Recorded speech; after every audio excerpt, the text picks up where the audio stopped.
Sometimes it's hard trying to navigate around all the spiritual information presented to you on the net. So many New Age teachers with conflicting, contradictory or cryptic messages, often leaving you feeling like you've got a long way to go or that you've gone back a good couple of steps. But yet still we search and we still take in as much information as we can mentally collect, hoping that one YouTube clip, book or blog will be the last piece of the puzzle that finally takes us into the bliss we've been told we should all come to expect. But it doesn't, does it? And it never will. This I have now come to know and accept. For the ego mind will keep us on a quest for that one more piece of information right up until the very time of its inevitable death. You see, the irony is we are gods and we already are the bliss that we seek, but it is the mind that doesn't quite know this yet. So it keeps us caught up and bound in illusions and limitations, ones that we often find very hard to swallow, digest and accept. The ego mind has now become a victim of its own creations, and so now it too is even seeking rest. But for as long as it convinces us and itself that peace is something we'll obtain in the future, then it makes sense that we now must experience our continual manifestations and cycles of stress.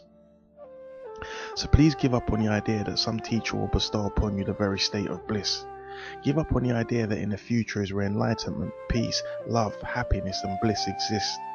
Thoughts like, I'm not quite there yet, or I first need to wait for that, or I still need to wait for this, need to be looked at for the lie that they are before they get loved, healed, and then swiftly released and dismissed. I humbly advise you not to resist these thoughts, for as you already know, what you resist will persist. Instead, see them as an opportunity to identify the mind's beliefs, limitations, illusions, and tricks.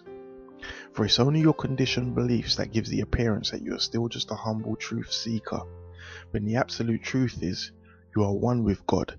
You just need to know this with all your heart and stop being just an intellectual believer.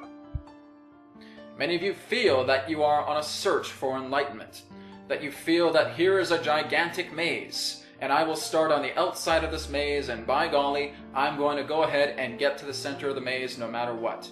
As long as you start outside of the maze, you will never find the center. The walls will always change. And the reason why you'll never find the center is because you're only looking at it from a self perspective. You think you're going to turn left, you're going to go forward and turn right. All of a sudden the walls change again, and you feel like you're back where you started. The only way that you're ever going to understand the maze is when you are the maze itself. There is no feeling that you must search outside of yourself to understand truth. It's not possible. The only way that you're ever going to understand truth upon your planet is the truth that you naturally understand within yourself to express. The only way you're ever going to understand enlightenment is the enlightenment that you already are.